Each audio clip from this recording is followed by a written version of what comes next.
All right, hey. So it's Magic Kyle here. I just got done with the stream, but someone in my chat mentioned that Mark Rosewater had done a teaser thing for Ikoria. So I wanted to read through some of what he had written here and do some quick speculation or my thoughts on it. I don't know if I'm going to end up posting this, but we'll see. This is the key art from Ikoria because we don't have that much information. We know that the mechanic mutate is in there. We don't know what that does quite yet. We know that there's some other like really cool different stuff. It's a world with big creatures, monsters that are mixes of different things. Vivian's going to be in the set. She's the face planeswalker. So basically we got a few different mini hints here. This is something that MaRo used to do in the Duelist. Let me zoom in here. Okay, so Magic's 7th egg. Now, egg here, capital E, refers specifically to the creature type egg. As you can see here, there are currently only 6, so we'll get another egg. You know, dragon egg, dinosaur egg, something like that. That's kind of interesting. I wanted to contrast that from the colloquial Magic term for egg used sometimes for an artifact that draws a card when it enters or gets sacrificed 4 or more times this game. That's cool. That sounds like the type of thing that would definitely not be a common or uncommon, since tracking information is difficult. So Magic doesn't do a whole lot of mechanics with this because of the implications for paper play. Big aura, yeah. I'm going to jump down real quick, by the way, because this is the one that excites me the most. A cycle that players have been asking us to make for over 10 years. This one is rife with like you can speculate a ton of different things with this, right? What could it be? It can either be a continuation of a cycle that people have wanted for a while, or something like, oh, we want more things like this type of thing, right? The reason I jumped down here is because this one that kind of excites me the most, and it's the reason I'm making this video, because I wanted to get my prediction in early for what this even means. It's currently whatever, it's Wednesday, some Wednesday. So before I talk about this cycle, or what I'm speculating for, let's talk about these creature types.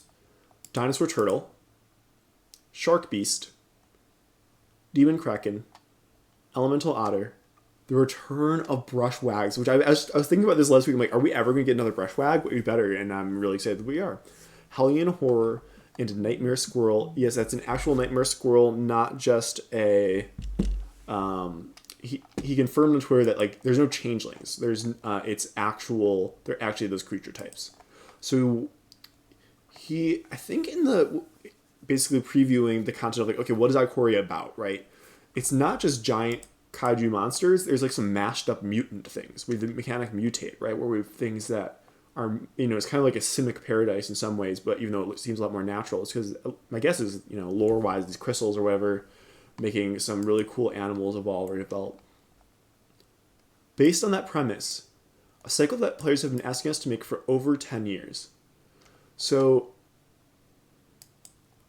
10 years ago was 2010, so it could kind of go back to a lot of different stuff, right? Because March 2010 is when World Wake was released. Or rather, like, this is going to be coinciding with the Rise of the Eldrazi 10-year reunion. 10 years since Rise of the Eldrazi. So any sets right before that, right? Are fair game. And I know, don't need to overthink the 10-year thing. But the block before, Zendikar block, was Shards of Alara block. In Shards of Alara, we received a very unique creature called Malfegor. Malfegor was a kind of high profile because it was the pre-release promo for the set Conflux, which came out 11 years ago, and it is a demon dragon. Now, for those of you who are unfamiliar with certain Magic terminology, there's something called an iconic creature for each color. Each color has its like big mythic creature that represents this color. So like white's is angels, blue is sphinxes, black is demons, red is dragons, green is hydras. This is Malfegor, if I'm not mistaken, is the first and only creature that mashes up 2 of those iconic creature classes. Demon, dragon. It's both a demon and a dragon. Here, we already know we're getting a demon kraken. So I don't think Kraken's replacing Sphinx in this context, but I think that it's going to be a cycle of creatures that are mashups of more than one of the iconic, of each color's iconic thing. For example, like a angel demon, or a dragon hydra, or a, Sphinx angel, something like that. It doesn't necessarily need to be allied colors completing the cycle. It might just be 5 mashups here, varying by color. But that was in the context of putting this next to these. Now, maybe the fact that there is a demon kraken makes this less likely, but I don't know. There's horrors, nightmares, and demons in this world mashed up of different types of things. So if there is like a demon hydra or something like each creature type is going to be represented twice, right? Kind of like in guild context. You have 10 permutations of possible mashups. The Rakdos one is demon dragon. They might make a new demon dragon. Well, if they use demon dragon again, they wouldn't use Malphegor because it is a legendary creature specific to the world of Alara. But I could totally see it being a cycle of this stuff, because I don't know if other people have been really asking for that much, but I've definitely been interested in this. And so that's my biggest prediction. A lot of the other things are a little bit more minor. The 2 cards that with 0 is even reminder text, there are 2 different things that I think this could be. It's either that a mechanic requires you to care about odd and even, which I think is less likely. And if so, this reminder text is going to be on like common or uncommon level cards, or cards part of a cycle. More likely, I think it's going to be these 2 cards that are paired, one of which cares about things that are odd, one of which cares about things that are even. And so both cards will have to say clarify that 0 is even for people. 12 different types of counters. That's huge. That is unprecedented. And choose a kind of counter at random is not going to be something that chooses from like Magic's rulebook and different types of counters that could exist. It's going to be from among types you control or types on target permanent. For example, like you're going to proliferate. Sorry, my greens. I took down my green screen because I've been sick and I'm like rearranging stuff. So when my hand did that, I'm sorry. Choose a kind of counter at random. Like choose target creature, and then choose a kind of counter at random from among types of counters on that creature. Add more, add less, or remove some, or among types you control, whatever. It's going to be something like that. Foreshadow counters are new, so that's going to be one of those 12 types of counters. At least I believe it's new. Something possibly similar to suspend or like. It's interesting that this is different from a time counter. They're not using a time counter for whatever they're foreshadowing. This also has implications about like, there's like a big event on the horizon. This might be, I think this is just going to be one card since it's remove a card with the text, and they're going to be messing around with different types of counters in this set.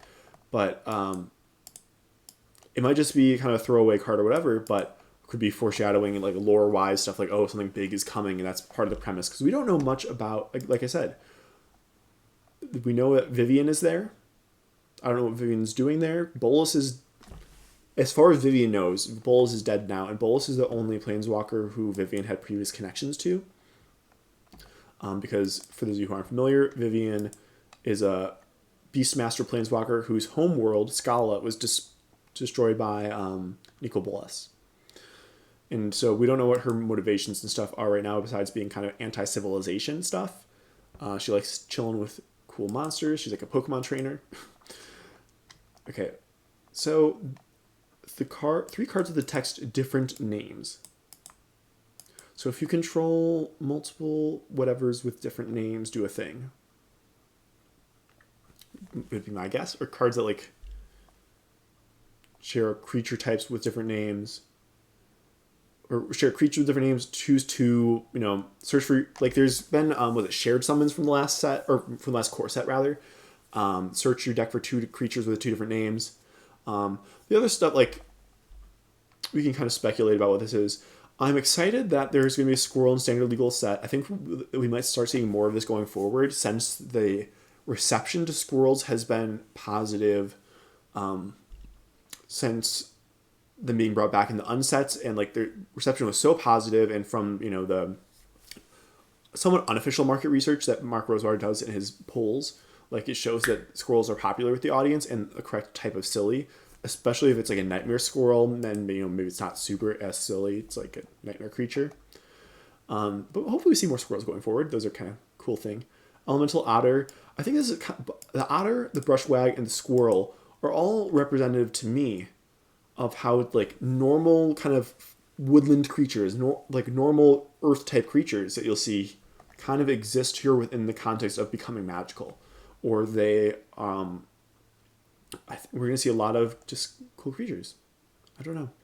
To me, because brushwag, for those of you who have not had the pleasure, brushwag is one card. There's only one card with the type brushwag, and that is this brushwag, which is like a mammal type thing surrounded with brambles. Like it's like surrounded with like it's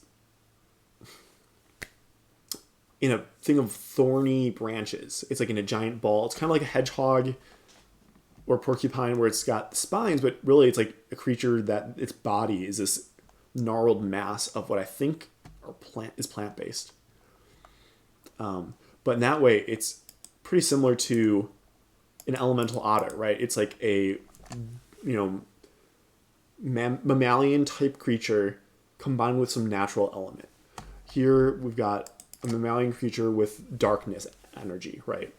So, I don't know, I'm excited. So that's going to be cool. Shark Beast doesn't overly excite, like this doesn't seem like something completely out of the ordinary. Same with Dinosaur Turtle, but it's cool to kind of paint a picture of the type of creatures we might see. So, I don't know. Those are my thoughts. Let me know if you all have speculation, though, about what the different type of cycle, because this is the one that excites me the most, the cycle that players have been asking you to make for over 10 years. This could also be in reference to a land cycle, right? This could be completing a land cycle that was previously uncompleted. For over 10 years, what would that include? So, ones that have been uncompleted. Like, I don't think people would really want the Odyssey filter lands. So, what was it? Set Odyssey.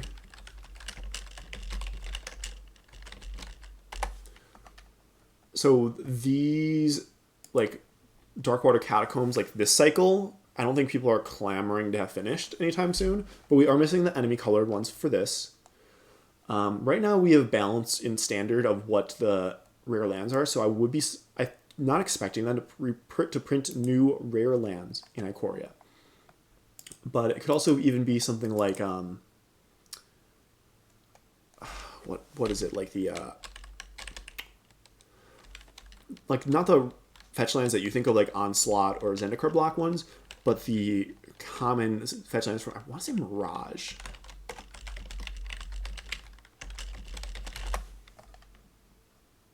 So these are the monocolor fetch land, or not monocolor. These are the two color fetch lands where they enter tapped, like Bad River. But there's also the monocolored ones, but I don't remember what those ones are from. So those are possible like land cycles that could be completed for the enemy color stuff, and those don't even have to be rare. But those might be. They already said that the regular fetch lands won't be in the Zendikar set in the fall. And since these are weaker, they might be okay with them. I don't know. What do y'all think? There's also the Commander set that's going to be a companion to Ikoria. And so I believe that every hint here is corresponding with the actual booster release set. But it's possible that some of these things... Oh, there's actually 13 different types of counters. Search for counter... Planeswalkers don't say... Okay. 12 plus loyalty counters. Oh, okay. Cool. So previews beginning April 2nd. That is still a ways away. 2 weeks. 2 weeks and 1 day from when I'm recording this. All right. Thank you, everyone. Let me know your thoughts about any of these predictions, what you're most excited for. I'm very excited for Brushwags. So have a good one.